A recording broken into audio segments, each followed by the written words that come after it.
नमस्कार, स्वागत है आपका एक बार फिर से टॉप स्टोरी न्यूज पर। मैं हूं आपके साथ आपका होस्ट तीर्थंकर सरकार और आप देख रहे हैं आपका खास कार्यक्रम सतमोला प्रेजेंट सितारों की बात आचार्य डॉक्टर संजीव अग्रवाल के साथ।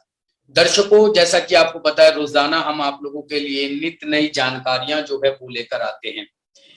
जानकारियां ऐसी जो आपके जीवन पर प्रभाव डालती है, जानकारियां ऐसी जिसके बारे में कई बार हमें भ्रम होता है या जिसके बारे में हम अंधविश्वास में रहते हैं। क्योंकि टॉप स्टोरी न्यूज की ये मुहिम है कि हम लोग चाहते हैं आप अंधकार से प्रकाश की ओर बढ़े, किसी भी चीज पर बिना सोचे समझे भरोसा ना करें, बल्कि उसको जाने समझे फिर उस पर भरोसा करें। हमारी कोशिश है कि आप लोग अपनी जड़ों से जुड़े रहे। जो लोग जड़ों से कटते जा रहे हैं उन लोगों को वापस सनातन धर्म की ओर लेकर आना है, सनातन धर्म को बढ़ावा देना है और इसी तरीके से आप लोगों की जो समस्याएं हैं उसका समाधान करना है। तो दर्शकों, पिछली बार हमने बात करी थी छठ पूजा को लेकर। छठ महोत्सव शुरू हो चुका है और काफी धूमधाम से पूरे देश में इस महोत्सव को मनाया जा रहा है। हालांकि कई जगहों पर इसको लेकर राजनीति भी जो है वो भी की जा रही है। टॉप स्टोरी न्यूज लगातार ऐसी राजनीतियों का खंडन करता है और हम ऐसी राजनीतियों को पसंद नहीं करते जिसकी वजह से हमारे जो पुरानी हमारी परंपराएं हैं या हमारे पुरानी त्योहार है, जो हमारी संस्कृति है, उस पर किसी भी तरीके का जो है प्रश्न चिन्ह लगे या उसको रोकने से या उसको मनाने से किसी तरह की मनाही हो। तो ऐसी राजनीतिक चीजों से हम लोग दूर रहते हैं अक्सर ही। और हमें लगता है कि इस तरह जो हमारे परंपराएं हैं, हमारे त्योहार है, इनका इस तरीके से राजनीतिकरण करना भी नहीं चाहिए। और सबको, क्योंकि आजादी है, ये आजादी हमें संविधान ने दी है, तो किसी राजनीतिक दल के बोलने से जो है कुछ भी नहीं होता है। संविधान ने हमें आजादी दी है, हम कैसे भी किसी भी तरह से अपने धर्म का पालन कर सकते हैं, अपने त्योहार मना सकते हैं। तो दर्शकों, पिछली बार हमने आपको बताया था छठ पूजा का क्या महत्व है, क्यों मनाया जाता है, क्या कहानी है इसके पीछे। तो छठ में सबसे विशेष रूप जो है वो सूर्य भगवान का होता है, क्योंकि सूर्य भगवान की इसमें उपासना की जाती है, उनको जल चढ़ाया जाता है।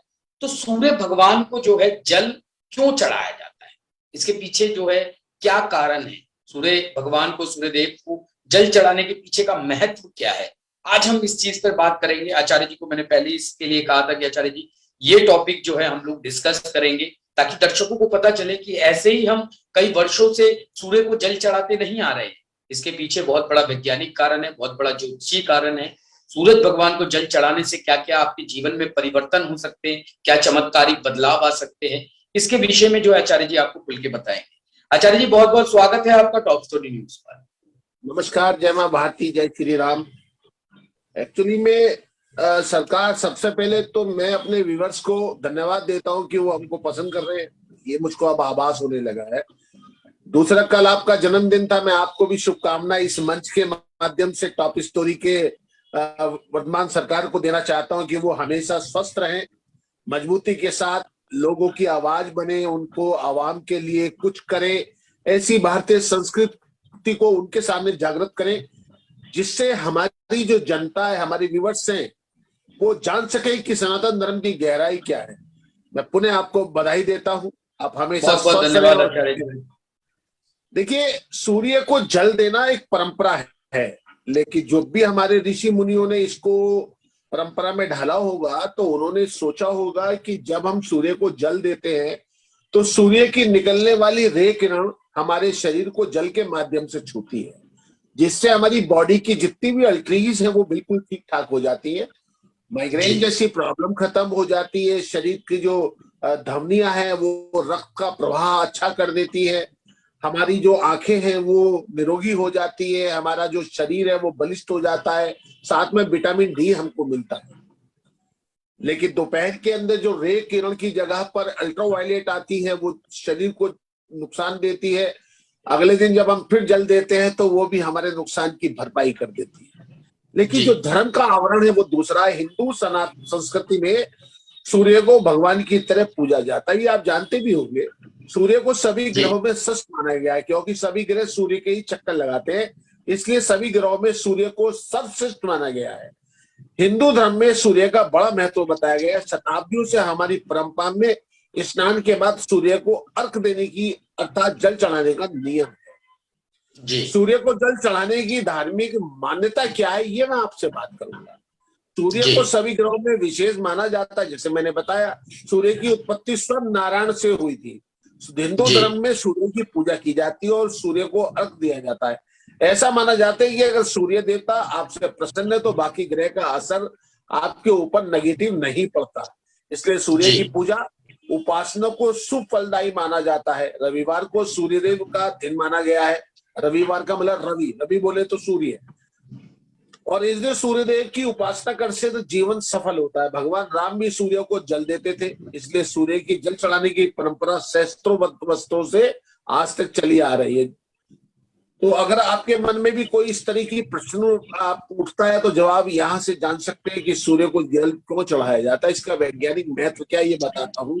लेकिन आप ये समझ लीजिए, सूर्य यदि कुंडली के लगन में बैठ जाए तो हमें ईगोइस्टिक बना देता है, लेकिन समाज के अंदर हमें उच्च स्थान देता है। और 10वें घर में बैठ जाए तो हमें समाज में हर जगह से सम्मान मिलता है। और अगर 6ठे घर में बैठ जाए तो हमारी आंखों को कमजोर कर देता है। तो जहां जहां सूर्य, और अगर हम 4थे घर में बैठ जाए तो हमारा बीपी बढ़ा देता है। तो जहां पर अलग अलग मर्यादाएं हैं वहां पे अलग अलग सोच है। कि वैज्ञानिकता क्या है वो मैं आपसे बात करता हूँ। ये सारी वैज्ञानिकता हमारे ऋषि मुनियों ने बनाई है।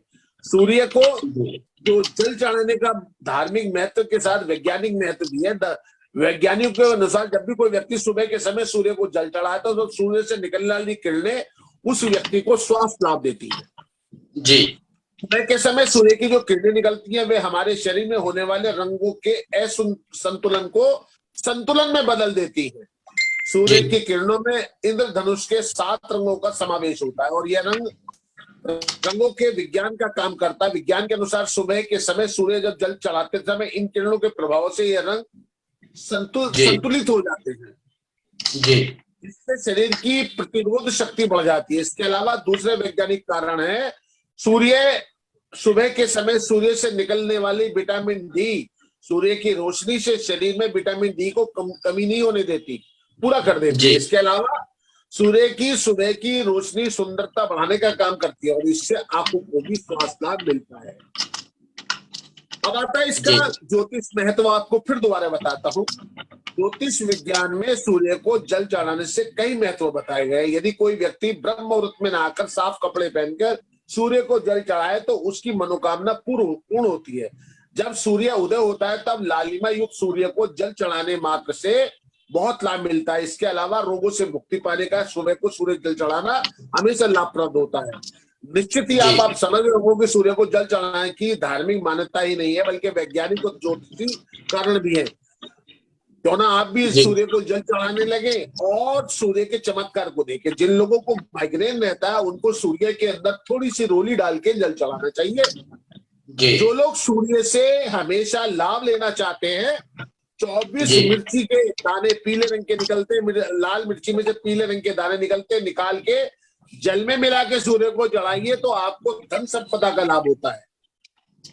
यदि आप रात के भीगे हुए गेहूं सुबह चिड़ियों को डालें और सूर्य को जल चढ़ाएं तो आपके घर से सारे दोष का समापन हो जाता है, बीमारियां घर से दूर चली जाती जी। अगर आप उबले हुए चावल पक्षियों को डाल के सूर्य को जल चढ़ाएंगे तो आपके घर के अंदर रुके हुए कार्य को पूर्णता मिलेगी। तो ये है सूर्य का आपको लाभ और आप इससे लाभ उठाइए, निश्चित तौर से आपको फायदा होगा।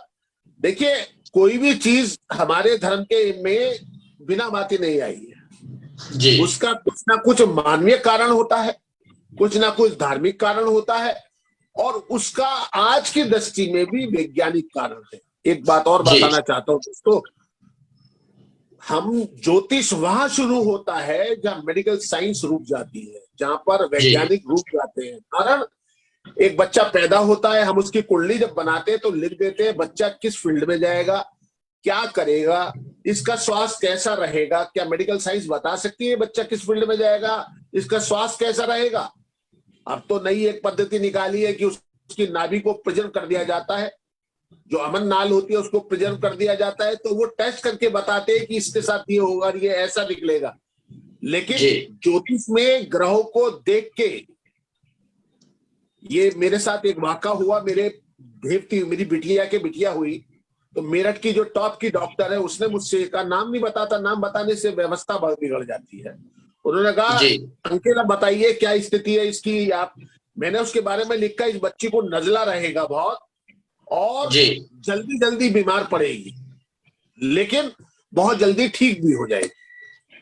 जब मेरी बिटिया उसको दिखाने के लिए दोबारा आई धोती को, तो जो चीज मैंने लिखी थी वो चीज वहां नजर आ रही थी। तो उसने मुझको फोन किया, अंकल बात तो बिल्कुल आपकी सही है, ये और बता दियो किस फील्ड में जाएगी। मैंने कहा मैंने वैसे तो इसकी कुंडली में पूरा लिख दिया है, लेकिन ये लड़की भविष्य के अंदर डॉक्टर बनेगी।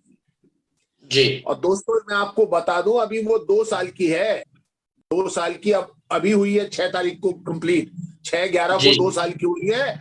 और अभी से उसका जो ध्यान है वो डॉक्टरी की तरफ है, खूब जी बोलती है, दांत फाड़े आ गए हैं, और डॉक्टरी इंस्ट्रूमेंट जो बच्चों के खेलने के वही उठा के खेलती है। जी उसको क्या पता मैंने क्या लिखा है, उसने कौन सा अपनी कुंडली थोड़ी पढ़ी है, जी पढ़ना थोड़ी बिल्कुल जानती है, भूलना जानती है, ABCD सारी सीख गई है, 1 2 3 4 सारा सीख गई है। तो बच्चे जो होते हैं, जो उनका ग्रह होता है, जो उनके ग्रह दिखाते हैं, वो सब चीजें बचपन में पैदा होते ही पता चल जाते हैं, इसका फील्ड क्या होगा, ये किस फील्ड में जाएगी। बाकी जी जैसा समय बताएगा, चमत्कार को नमस्कार है, आगे जो समय आएगा उसके हिसाब से पता चलेगा। लेकिन ज्योतिष सही है, सूर्य देवता सही है, और जो लोग सूर्य के दर्शन रोज करते हैं, आप बिलीव कीजिए, उनको विटामिन डी की कभी भी कमी नहीं होती। नहीं तो अब तो लोगों की हाइट, जिनकी 5 फुट 10 इंच हाइट थी, मैंने देखा है उनकी हाइट 5 फुट 9 इंच ही रह गई है।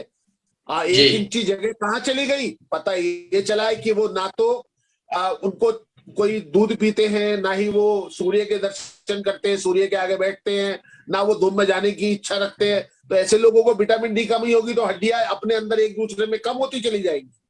जी ये है बिल्कुल। सूर्य का चमत्कार। जी आचार्य जी, बहुत बहुत धन्यवाद आचार्य जी, इतनी बेहतरीन जानकारी दर्शकों के साथ आज साझा करने के लिए। उम्मीद है कि आज के बाद आप कभी भी जब छठ का पर्व मनाएंगे, या आप कभी भी सूर्य को जल चढ़ाएंगे, या जब भी सूर्य के पास बैठेंगे, धूप सेकेंगे, तो आपको सूर्य के महत्व के विषय में पता चलेगा, और आप सिर्फ आंखें बंद कर कर अंधविश्वास नहीं करेंगे, बल्कि समझ कर जानकर सभी उपायों को और सभी चीजों को करेंगे, जिससे आपके जीवन में जो है सकारात्मक परिणाम, सकारात्मक बदलाव जो है वो आपको देखने को मिलेंगे। आज दर्शकों, क्योंकि मंगलवार है, और काफी दर्शकों की एक रिक्वेस्ट भी थी, मंगलवार को आप लोगों ने अक्सर देखा होगा, आप हम लोग मंदिर जाते हैं, तो मंदिर में आज हनुमान जी को प्रसाद चढ़ाया जाता है, साथ ही साथ हनुमान चालीसा का पाठ भी होता है। आप में से कई दर्शक आज मंदिर जाके हनुमान चालीसा पढ़ते भी होंगे, हम भी पढ़ते हैं, आप भी पढ़ते होंगे। लेकिन क्या आपको पता है कि हनुमान चालीसा आखिर कब लिखी गई? बहुत ही रोमांचक करने वाली ये जो है कहानी है, और बहुत से दर्शकों ने भी हमें लिखा था कि हमें इसके बारे में जानकारी चाहिए। तो मेरा आचार्य जी से विशेष आग्रह रहा, मैं काफी दिन इनसे बोलता रहा कि भाई आचार्य जी, हमें हनुमान चालीसा की आप कहानी बताइए, कब लिखी गई, कैसे लिखी गई। तो आज वो दिन आ गया है, मंगलवार का दिन है, आज वीर बजरंगे का दिन है। आप और हम सब मिलकर आज हनुमान जी की पूजा करेंगे। कहते हैं विघ्न नाशक है, किसी भी तरह की समस्या हो, शत्रुओं से परेशानी हो, स्वयं हनुमान भगवान आपकी रक्षा करते हैं। तो आज हम जानेंगे कि हनुमान चालीसा जो है वो कब लिखी गई। तो आचार्य जी, मैं आपसे अनुरोध करूंगा कि दर्शकों को एक बार इस पर जो है थोड़ा सा जानकारी प्रदान करें। देखिए सरकार, आप तो बड़ी दुविधा में डाल देते हैं वैसे ये, लेकिन बताएंगे जरूर जब आपने पूछी है। अब से लगभग 550 वर्ष पूर्व, जी अर्थात 1600 ईस्वी में इसको लिखा गया। हुआ ये था कि तुलसीदास जी, जिन्होंने रामायण लिखी थी, ये उनसे जुड़ा हुआ संदर्भ है। जी और यह काल अकबर के समय का है। उस समय तुलसीदास जी जी का जमाना था, अकबर राजा था दिल्ली का। एक बार तुलसीदास जी मथुरा जा रहे थे, रात होने से जी पहले उन्होंने अपने यहाँ पड़ाव आगरा में डाला। जी लोगों को पता चला कि भगवान स्वामी तुलसीदास जी आगरा में पधारे हैं। यह जी सुनकर उनके दर्शन के लिए लोगों को तांता लग गया। जी जब यह बात बादशाह अकबर को पता लगी, तो उन्होंने बीरबल से पूछा कि यह तुलसीदास कौन है। जी तब बीरबल ने बताया, इन्होंने ही रामचरित्र मानस का अनुवाद किया था, यह राम भक्त तुलसीदास जी है, मैं भी इनके दर्शन करके आया हूँ। अकबर ने भी उनके दर्शन करने की इच्छा व्यक्त की और कहा कि मैं भी उनके दर्शन करना चाहता हूँ। जी बादशाह अकबर ने अपने सिपाहियों के एक टुकड़ी को तुलसीदास जी के पास भेजा, और तुलसीदास जी को बादशाह का पैगाम सुनाया कि आप लाल किले में हाजिर हो। यह पैगाम सुनकर तुलसीदास जी ने कहा, मैं भगवान श्री राम का भक्त हूँ, मुझे बादशाह और लाल किले से कुछ लेना देना नहीं, और लाल किला जाने के लिए साफ मना कर दिया। अब ऐसे जी साधु लोगों के पास उनको ना तो खाने की चिंता, ना पहनने की चिंता, ना किसी से कुछ चाहिए, वो तो राममय जी है। जब ये बात बादशाह को पता चली तो बहुत बुरी लगी। ये लोग तो बड़े इगोइस्टिक होते हैं, जो राजा हो जाते हैं बड़े इगोइस्टिक हो जाते हैं। जी और बादशाह अकबर गुस्से में लाल ताल हो गया, और उन्होंने तुलसीदास जी को जंजीरों पर जकड़वा कर लाल किले में लाने का आदेश दिया। जी मित्रों, जब ऐसा बादशाह बोल दे तो फिर कौन उसको टालेगा। तब तुलसीदास जी को जंजीरों में जकड़ा कर लाल किले लाने के आदेश पर वो उनके सैनिक उनको बांध के लेके आने वाले थे। जी और जब वो बांध के लेके आए तो अकबर ने उनसे कहा, आप तो कोई करिश्माई व्यक्ति लगते हो, लेकिन करिश्मा करके दिखाओ। तुलसीदास जी ने कहा, मैं तो सिर्फ राम का भक्त हूं, कोई जी जादूगर नहीं जो आपको कोई मैं राम भक्त हूं, कोई ऐसा जादूगर नहीं जो आपको मैं कुछ चमत्कार दिखा दूं। जी अकबर यह सुनकर और ज्यादा आग बबूला हो गया और आदेश दिया कि इसको जंजीरों से जकड़ कर काल कोठरी में डाल दो। जी और यही से तो सीन शुरू होता है, जिस वजह से हनुमान चालीसा हनुमान जी के द्वारा लिखी गई, तुलसीदास जी के द्वारा। जी दूसरे दिन इसी आगरे के लाल किले पर लाखों बंदरों ने एक साथ हमला बोल दिया। जी पूरा किला तहस नहस कर डाला। लाल किले में त्राही तराही मच गई। तब अकबर बादशाह ने बीरबल को बुलाकर पूछा, बीरबल ये क्या हो रहा है। तब बीरबल ने कहा, हजूर आप करिश्मा देखना चाहते हैं तो देखिए। अकबर ने तुरंत तुलसीदास जी को एक काल कोठरी से निकलवाया और जंजीरें खोल दी। तुलसीदास जी ने बीरबल से कहा, मुझे बिना अपराध के सजा मिली है। मैंने काल कोठरी में भगवान श्री राम और हनुमान जी का स्मरण किया। मैं रोता जा रहा था, रोते रोते मेरे हाथ अपने आप कुछ लिख रहे थे। काल कोठरी का मतलब अंधेरा, जहां पर कोई चीज दिखाई नहीं देती। और रोते रोते मेरे हाथ अपने आप कुछ लिख रहे थे। ये 40 चौपाई हनुमान जी की प्रेरणा से लिखी गई है, अतः उनको हनुमान चालीसे के नाम से जाना जाएगा आज के बाद। जी उसके बाद अकबर बहुत ललजीत हुआ और तुलसीदास जी से माफी मांगने लगा और पूरी इज्जत और हिफाजत के साथ उनको लाव लश्कर से मथुरा भिजवाया। यहाँ पर जो हनुमान चालीसा आपके सामने है, वो हनुमान चालीसा तुलसीदास जी कृत पर हनुमान जी के खुद के आशीर्वाद से लिखी गई है। जी मेरे दोस्तों, एक बात ये बताता हूं आपको, आज कली काल चल रहा है, कलयुग, लोग भरोसा नहीं करते किसी का। जी अभी रामचंद्र कीकर जी महाराज कथा करते थे, ये मेरी आंखों देखी बात है। तो एक वकील उनके पास जाके कहते हैं कि आप ये कहते हैं अपनी कथा में कि जब राम कथा होती है तो हनुमान जी खुद विराजमान होते हैं। जी बोले हाँ, ये बात तो सत्य है। एक दिन मेरठ के भैसाली के मैदान में कथा हो गई। जी वकील साहब भी वहां थे और हजारों लोग चमत्कार देखने के लिए आए। तो रामकृष्ण कीकर जी महाराज वहां बैठे हुए राम की कथा कर रहे थे। एक बराबर में आसन रखा हुआ था। देखते क्या है, वो आसन पे जब वो कथा राम की कर रहे थे, बड़े भावपूर्ण मुद्रा में कर रहे थे, तो वो आसन थोड़ा नीचे झुका हुआ था। जी तो किसी ने वकील साहब से कहा कि जाओ अब आसन को हटाओ जरा इसे, देख पता चल जाएगी हनुमान जी है नहीं। आप अगर विश्वास कर सके, नहीं तो मेरठ की जनता जानती है कि वो आसन वहां से हिला ही नहीं। वकील साहब वहीं पर ढेर हो गए उस आसन को खींच के, लेकिन आसन नहीं हिला और सबके सामने आसन पे कुछ भी नहीं था। जी रुई के गद्दे का आसन हिला नहीं। चमत्कार नहीं है तो और क्या है। बिल्कुल। और वकील साहब आजकल वृंदावन में रहते हैं, ब्राह्मण हैं और वहीं पर भगवान श्री कृष्ण की सेवा करते हैं। जी उन्होंने अपने जन्म मरण सबका पुण्य भगवान के पल्ले बांध दिया है कि अब प्रभु मुझे तो तुम्हारी सेवा करनी है, तुम्हारा चमत्कार आंखों से देख लिया मैंने। ये मात्र 25 साल पुरानी घटना है। और मैं जब इसको घटना को सुनता हूं, देखा था जब, तो मुझको लगता है कि कैसे कैसे संसार के अंदर हैं, यानी कि हनुमान जी साक्षात हैं। जहाँ राम कथा होती है, राम का नाम लिया जाता है, तो वहां हनुमान जी अपने आप उपस्थित हो जाते हैं। और आपको तो पता होगा, संसार में 8 लोग हमेशा बने रहने वाले हैं, जिसमें हनुमान जी भी हैं जी और द्रोणाचार्य के पुत्र भी अश्वत्थामा। जी हिमाचल के अंदर एक मंदिर है, वहां पर उनको अक्सर देखा गया है कि वो जी राम, जिस दिन रामनवमी होती है उस दिन वो आते हैं वहां पर, जिस दिन कृष्ण जन्माष्टमी होती है उस दिन आते हैं वहां पर भजन करने के लिए। तो ये चमत्कारों का देश है, यहाँ चमत्कार होते हैं। ये इसी चमत्कार के अंदर श्री हनुमान चालीसा भी एक कारण है।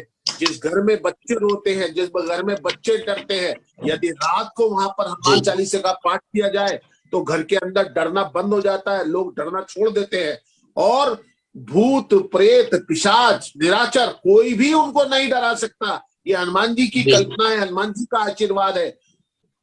तो जो हिंदुस्तान में है वो सत्य है। आपको कोई आडंबर में डरने की जरूरत नहीं है, कोई आडंबर नहीं है, बस आपका विश्वास पुख्ता होना चाहिए। टॉप स्टोरी का एक ही लक्ष्य है, आप चले ज्ञान की ओर। जी और बिल्कुल चीज वैभव, सत्यता और आपके विश्वास के ऊपर निर्भर है। यही है मेरी आज का कारण। और आपको एक चीज और बताना चाहता हूँ दोस्तों, है तो वैसे जी ये बदतमीजी कि हमारे सरकार सामने बैठे हैं, लेकिन वो बात मैं आपके सामने बोल रहा हूँ। भगवान श्री कृष्ण के बारे में एक बात कहना चाहता हूँ कि जी भगवान श्री कृष्ण कितने शक्तिशाली थे, जिसके हाथ में चक्र था और उन्होंने 100 गाली की छूट दे रखी थी, जबकि वो चाहते तो एक गाली देने के बाद ही किसी को मार सकते थे, लेकिन उन्होंने शिशुपाल को 99 जी गाली और देने दी। जिसके पास सुदर्शन चक्र हो जी उसके बाद वो मुरली हाथ में रखे, ऐसा सिर्फ कृष्ण हो सकता है। द्वारका में सारे वैभव थे, फिर भी सुदामा का मित्र, ऐसा सिर्फ कृष्ण हो सकता है। मृत्यु पर विजय करने वाला, जब मृत्यु का साम्राज्य हो तो भगवान श्री कृष्ण नृत्य करें, ऐसा श्री कृष्ण हो सकते हैं। जो सारे समर्थों को रखने वाले हो उसके बाद भी अर्जुन के सारथी बने, ये सिर्फ कृष्ण हो सकते हैं। मेरा सिर्फ ये कहना है, कृष्ण बनना बहुत मुश्किल है। जी आप आचार्य लोग जी आप लोग मानव हैं, आप महामानव बन सकते हैं। बस एक ही कारण रहेगा, आप अपने ऊपर विश्वास करना शुरू करें, आपको वो सब कुछ मिल जाएगा जिसकी आपको जरूरत होगी। यही बात कह के मैं अपनी बात को समाप्त करता हूँ। धन्यवाद। जी आचार्य जी, बहुत बहुत धन्यवाद आचार्य जी, आज इतनी बेहतरीन जानकारियां दर्शकों को देने के लिए और इतनी सारी ज्ञानवर्धक बातें दर्शकों को बताने के लिए। उम्मीद है दर्शकों को हमारा आज का कार्यक्रम काफी पसंद आया होगा। अब वक्त हो चुका है दर्शकों फटाफट आपके सवाल लेने का, क्योंकि समय की थोड़ी सी हमारे पास पाबंदी रहती है, लेकिन हम फिर भी कोशिश करेंगे कि जल्द से जल्द कम से कम 2-3 जनों के सवाल हम ले लें। पहला सवाल आचार्य जी आया है प्रवीण चक्रवर्ती जी का, बांकुड़ा पश्चिम बंगाल से। इनका जन्म हुआ है 23 फरवरी 1985 को। समय है 5:30 शाम के।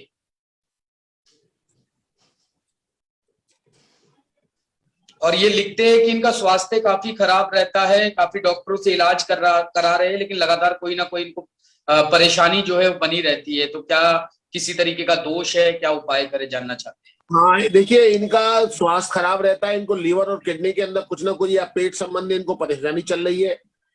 पानी के मामले में थोड़ा ध्यान रखें, पानी अगर इनका सही हो जाएगा तो ये काफी ठीक हो जाएंगे। इनको बेसन का दान, आधा किलो बेसन का दान करना चाहिए।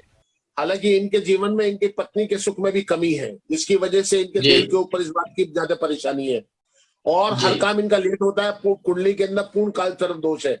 किसी अच्छे ज्योतिषी को अपनी कुंडली दिखाइए, क्योंकि काफी कुछ निदान करने की आवश्यकता है अपनी कुंडली में। दूसरी बात जी ये, एक अपने बीपी का जरूर ध्यान रखें। जी जी आचार्य जी, बहुत बहुत धन्यवाद। प्रवीण जी, आपका भी बहुत बहुत धन्यवाद हमें सवाल भेजने के लिए। उम्मीद है आपको आपके सवालों के जवाब मिल गए होंगे। आचार्य जी ने जो उपाय आपको बताए हैं, नियमित तौर पर उन उपायों को कीजिए, निश्चित ही इसके सफल परिणाम आपको मिलेंगे। आपको अपने जीवन में बदलाव जो है वो नजर आएंगे। आपको उपाय कितना फायदा पहुंचा रहे हैं, आपको क्या लाभ मिल रहा है, ये भी हमें जरूर कमेंट कर बताएं। अपनी राय हमें जरूर भेजें। अगला सवाल हमारे पास आ गया है आकाश पांडे जी का।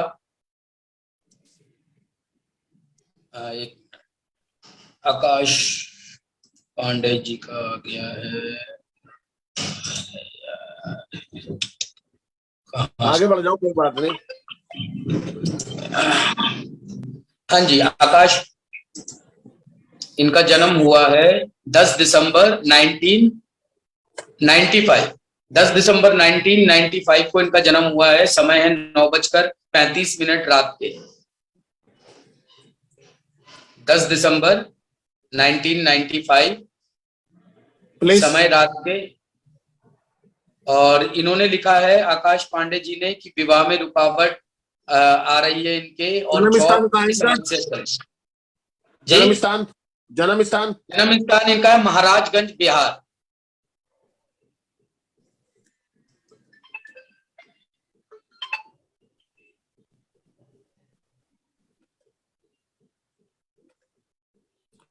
इनका कर्क लगन कर्क राशि है। और भैया इनको एक तो नजला बहुत रहता है, कफ की अधिकता रहती है, नींद में भी इनके कमी रहती है। साथ में इनका बुध और शुक्र इनका एक साथ है। इन्हें 8.5 कैरेट का एक ओपल पहन ले तो विवाह की बाधा खत्म हो जाएगी, नंबर 1। नंबर 2, शनि का दान करें। अष्टम हाउस का शनि मार्केज बना रहा है, अभी तो ठीक है। ऊपर से अभी जो 24/7/2022 से शनि की 7.5 आ जाएगी, तो इन्हें शनि का दान अभी से करना शुरू कर देना चाहिए। इनका नौकरी का भी काम हो जाएगा, छोकरी का भी काम हो जाएगा, और साथ में जो मन में इनके एक अजीब सा डर रहता है वो भी ठीक हो जाएगा। जी आचार्य जी, बहुत बहुत धन्यवाद। उम्मीद है आकाश पांडे जी आपको भी आपके प्रश्नों के उत्तर मिल गए होंगे। आचार्य जी ने जो उपाय आपको बताए हैं उन्हें आप कीजिए नियमित तौर पर, पूर्ण विश्वास के साथ। निश्चित ही इसके सफल परिणाम आपको देखने को मिलेंगे। आचार्य जी, एक बार फिर से आपका बहुत बहुत धन्यवाद दर्शकों को इतनी बेहतरीन जानकारी देने के लिए, उनकी सभी लोग समस्याओं का समाधान करने के लिए। आप सब लोगों को छठ की हार्दिक शुभकामनाएं। साथ में सब लोगों की दिवाली अच्छी रही होगी, उसकी भी शुभकामनाएं। जी आचार्य, सभी दर्शकों से अनुरोध है कि वो हमारी वीडियो को ज्यादा से ज्यादा लोगों के साथ शेयर करें, ताकि ज्यादा से ज्यादा लोग इससे लाभ ले सके। ताजा तरीन खबरों को पढ़ने के लिए लॉग इन कीजिए www.topstory.online। कहीं मत जाइएगा, बने रहिएगा खबरों में। फिर मिलेंगे कुछ नई जानकारियों के साथ, तब तक के लिए देखते रहिए सतमोला प्रेजेंट सितारों की बात, आचार्य डॉक्टर संजीव अग्रवाल के साथ।